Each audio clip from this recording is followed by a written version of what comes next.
Thank the Speaker, and I rise today in support, Madam Speaker, of strong national security policies. Policies like the Remain in Mexico policy, enforcement of our existing interior immigration laws, and the completion of key miles of fencing and technology that protect our southwest border. Policies, Madam Speaker, that President Biden hastily removed on his first day in office without any plan to replace them. President Biden and the Democrats in the House and Senate supported ending those Trump-era policies. Those policies, Madam Speaker, were working to rein in the flow of illegal immigration, and now with no plan and no substitution, the result, pure political theater, simply because those were Trump policies. And while they were working, President Biden stopped them. Now, President Biden appointed Vice President Harris to serve as the border czar. One would think that she would act in critical ways to replace those national security policies that were working under the Trump administration and that President Biden ended. But not only did she not present solutions to the historic number of hundreds of thousands of immigrants who are pouring across our southern border, but she's refused to visit the border for nearly 100 days since being appointed border czar. She even laughed at the idea of visiting the border, comparing it to taking a trip to Europe.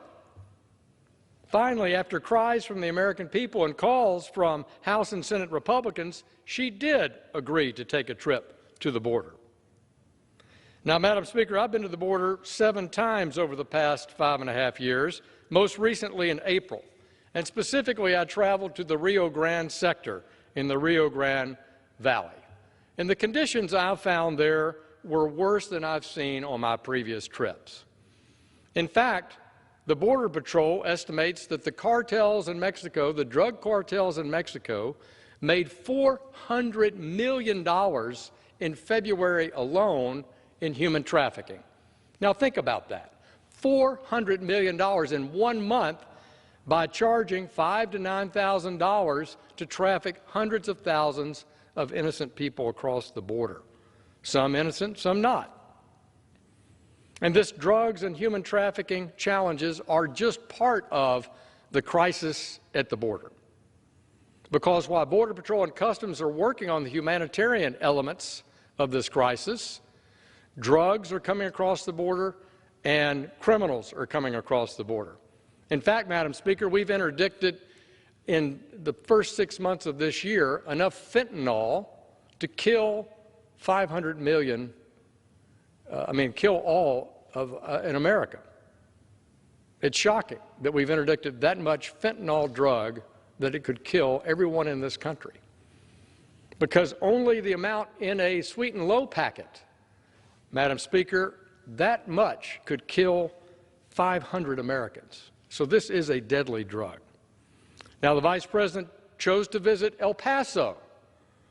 El Paso is nearly 1,000 miles west of the Rio Grande Valley, where this crisis has its epicenter.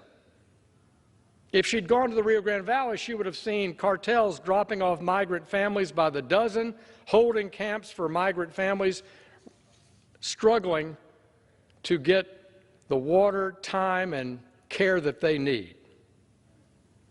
So regardless of who designed the policies, the Biden administration should be for stronger national security policies on the border.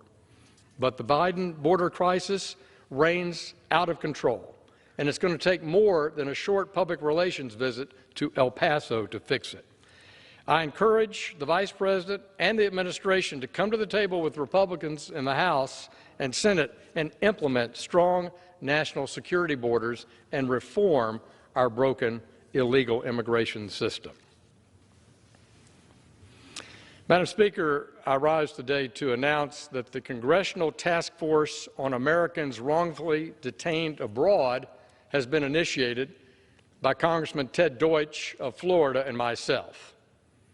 The inspiration for me to form this task force was Maj Kamelmaz, a resident